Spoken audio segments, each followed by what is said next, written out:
تو میں ہوں منیز جہانگیر اور آپ دیکھ رہے ہیں پاکستان پوچھتا ہے۔ کراچی آج بھی تشدد اور دباؤ کی کیفیت میں رہا۔ آج بھی 9 افراد ہلاک ہوئے اور 14 گاڑیاں نظر آتش ہوئی۔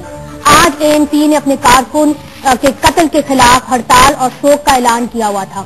کل ہم آپ کو لے کے گئے کراچی کے سب سے کشیدہ علاقوں میں اور وہاں سے ہم نے رپورٹنگ کی۔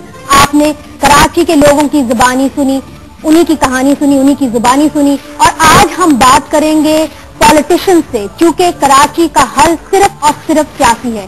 ہمیں جوائن کیا ہے ہمارے اسٹوڈیوز کے اندر NQN کے رہنما ہیں فیصل سبزواری صاحب، اور ہمیں جوائن کریں گے اسلام آباد سے ANP کے پرویز خان صاحب، اور پاکستان پیپلز پارٹی سے بھی ہم اس پروگرام میں بات کریں گے۔ مگر اس سے پہلے کہ ہم گفتگو کا آغاز کریں، ہم دیکھتے ہیں کہ آج کراچی میں کیا حالات ہیں۔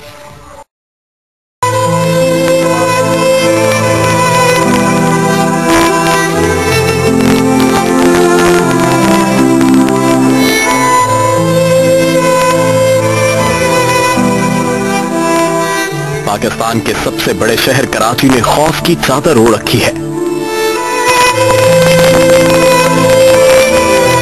3 دن کی بدامنی کے بعد بدھ کا روز قدرے پر امن رہا، لیکن شام ڈھلتے ہی شہر کے مختلف علاقوں میں پرتشدد کارروائیاں زور پکڑنے لگیں۔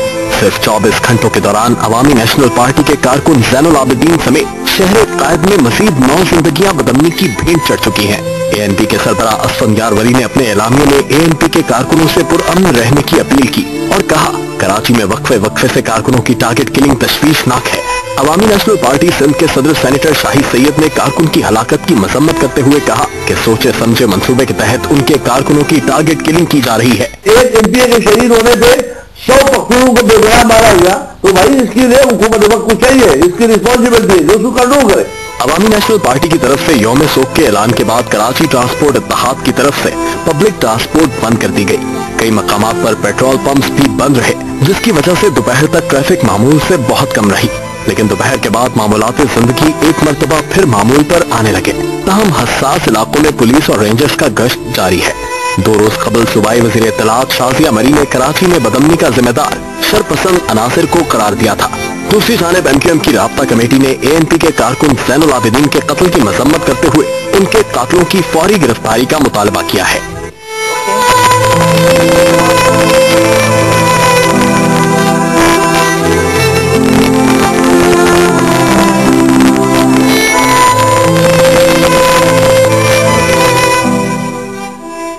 فیصل سبزواری صاحب، پچھلے سال جب یہ ٹارگٹ کلنگ کی لہر اٹھی تو سٹی پولیس چیف سعود احمد مرزا تھے، انہوں نے ایک بیان دیا۔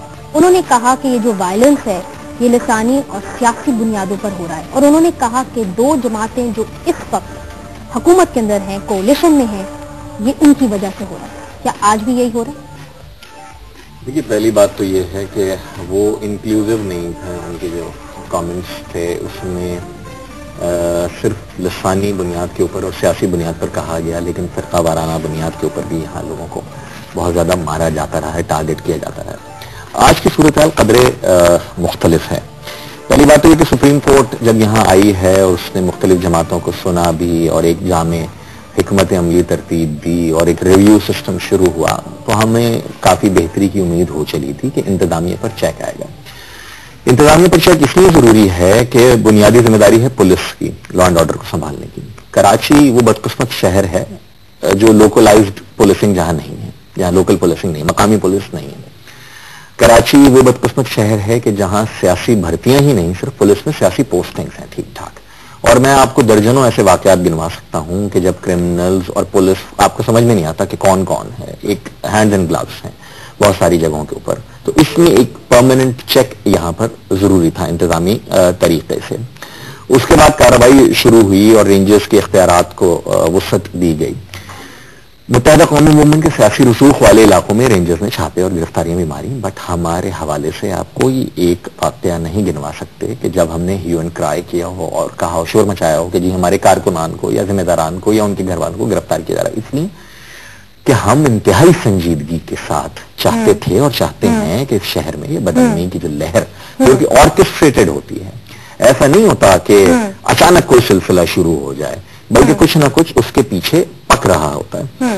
ابھی جو تازہ صورتحال ہے پہلی بات تو شکوہ ہمارا یہ ہے انتظامیہ سے رہا ہے کہ اس پریشر کے باوجود جن گینگسٹرز اور مجرموں کے خلاف کارروائی ہونی تھی وہ اتنی ویزیبل نہیں ہو سکی، اور آپ نے دیکھا کہ جب سے یہ سال نہیں ہو سکی. میں آپ کو اس لیے بتاتی ہوں کیونکہ جو آپ نے جوائنٹ انویسٹیگیشن ٹیم بنائی تھی اس کے اندر جتنے بھی آپ کے محکمے ہیں وہ اس وقت شہادت نہیں دے سکتے، وہ وٹنسز نہیں بن سکتے، اور بیل کے اوپر آپ کے جتنے بھی لوگ پکڑے گئے تھے وہ رہا ہو گئے.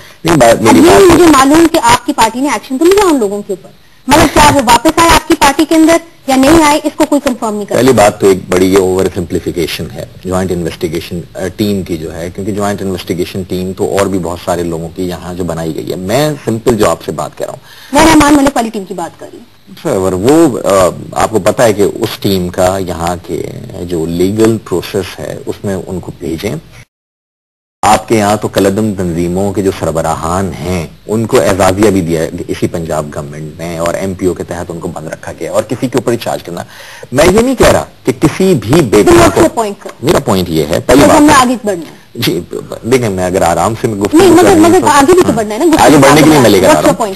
پہلا پوائنٹ تو یہ ہے کہ if you are trying to say کہ جی میری ہی جماعت میں لوگ ہیں اور وہ باہر آ گئے اور میری جماعت نے اون نہیں کیا، کیسی کرمنل کی گنجائش نہیں. پہلی بات تو مجرم ہے، ہاں وہ کوئی زبان بولتا ہو، کسی علاقے میں رہتا ہو، کوئی سیاسی جھنڈا لگایا ہوا، اس کے جرم کو اگر اس کی پولیٹیکل پارٹی پیٹرنائز کر رئی ہے تو پھر سیاسی جماعت بھی ریسپانسبل ہے. ابھی کی صورتحال میں صرف آپ کو یہ بتاؤں کہ دیکھیے پچھلے 4 مہینے سے جس حساب سے یہاں باقاعدہ pre plan kidnapping for ransom اور بھتہ خوری اور کمرشل پولیٹیکلائزڈ انکروچمنٹ میں زمین کی اضافہ ہوا تھا، وہ ایک آئی اوپنر تھا، ایک لاوا تھا، پکڑا تھا. اور میں نے ادھر سیدھا ظاہر خان صاحب کی طرف جانا ہے. ظاہر خان صاحب آپ سے بھی میں یہی سوال کروں گی، پرویز خان صاحب آپ سے بھی میں یہی سوال کروں گی. فیصل غزواری کے ساتھ سامنے میں نے یہ سوال رکھا تھا اور انہوں نے کہا کہ ایسے کچھ شرپسند عناصر ہو سکتے ہیں، مگر آپ نے کلیئر کر دی بات، آپ نے کہا کہ جی ہم ان کے پر ایکشن لیتے ہیں. آپ کی پارٹی کا بھی یہی ہے، لیتے رہے ہیں ہم تو. اگر فیصل غزواری بھی کوئی جرم کرے تو M Q M has nothing to do with that. M Q M has nothing to do with that. اگر ایسا ہے تو میں آپ کو ایک رپورٹ پڑھ دیتی ہوں. وکی لیکس میں بہت انکشاف ہوئے. ایک یہ انکشاف بھی ہوا جس کا ایک رپورٹ چھاپی گئی تھی جس کا نام تھا دا گینگز آف کراچی، اور یہ یو ایس کاؤنسل جنرل آپ نے پڑھی ہوگی اسٹیفن فیکل نے اپریل 2009 میں ایک افسر نے ان کو یہ بتایا. I have gone through the whole report. انہوں نے یہ کہا ہے the police are only one of several armed groups and probably not the most numerous or best equipped. اور انہوں نے آپ کی پارٹی کے بارے میں یہ کہا ہے کہ آپ کی پارٹی کے پاس بے شمار اسلحہ ہے. اور پرویز خان صاحب آپ کی پارٹی کے بارے میں یہ کہا ہے کہ جب آپ کراچی کے اندر داخل ہوئے تھے، جب آپ لوگوں نے شروع کی تھی اپنی پارٹی، تو تب آپ لوگوں کے پاس اسلحہ نہیں تھا، اب آپ کے پاس اسلحہ ہے. کیا سمجھیں ہم؟ جہانگیر صاحبہ، ہماری پارٹی کراچی میں آنے سے پہلے بھی پارٹی تھی. ہماری پارٹی کی ایک ایسی تاریخ ہے کہ ہم 100 سال سے پرانی پارٹی ہے. ہماری پارٹی کے یہاں تک میری ریزرویشن ہے اگر آپ یہ کہتی ہے کہ ہم نے کراچی پہ آنے کے بعد پارٹی شروع کی ہے. ہماری پارٹی کی اپنی ایک تاریخ ہے. بدقسمتی کی بات یہ ہے کہ کراچی کا جو یہاں پہ ایشو ہے وہ 85 کے بعد اٹھا ہے. 85 سے پہلے کراچی میں نہ دہشت گردی تھی، کراچی میں نہ اسلحہ تھا، کراچی میں نہ بتہ خوری تھی، کراچی میں نہ لینڈ گریبنگ تھی. سوال یہ پیدا ہوتا ہے کہ 85 کے بعد جب ایک مخصوص پارٹی کو سیاسی طاقت ملی تو بجائے اس کے کہ وہ سیاسی طاقت کے تحت ذمہ داری کا مظاہرہ کرتے، انہوں نے سیاسی قوت کو ان قوموں کے خلاف استعمال کرنے کی کوشش کی جو قومیں ان کے آنے سے پہلے وہاں پر بسی ہوئی تھی. میں بلا مبالغہ یہ کہہ دوں جہانگیر صاحبہ، کیونکہ میری پیدائش بھی کراچی کی ہے، میں نے 27 سال کراچی میں گزارے ہیں. ٹھیک ہے،